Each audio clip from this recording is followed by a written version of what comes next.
立法院卫环委员会是邀请到劳动部、卫福部，也有环境部，针对这灾后重建来专案报告。环境部表示讲，目前这烂土甲粪扫呢已经清8万外吨，也若针对这挖土机的技工不行过往的代志，卫福部是表示讲，未来会请技工先登记，要甲因保险。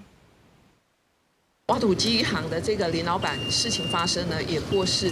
政府针对这部分有没有什么样的一个协助？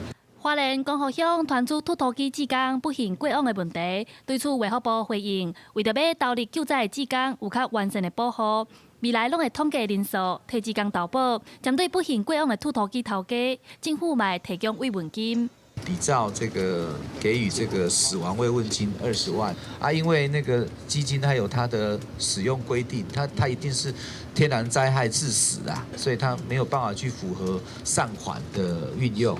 拜三，立法院卫环委员会邀请卫福部、劳动部和环境部，针对灾后复原重建的问题进行专题报告。卫福部长也指出，目前已经募到超过10亿的捐款，拍算先用伫死亡、重伤的慰问金，刷落来会用伫咧家园的重建。一户有35万。 从你这边拿哦？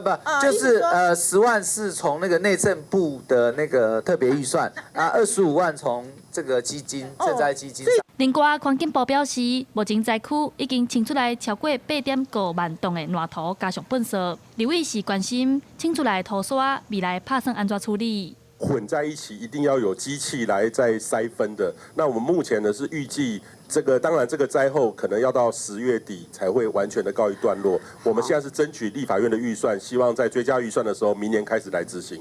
针对灾区居民的失业问题，劳动部也指出，会提供失业者临时的工作机会，协助清理灾园，每点钟工资190块，每个月上悬28590块。除了会当开放家园。 也当提供灾区居民工作机会。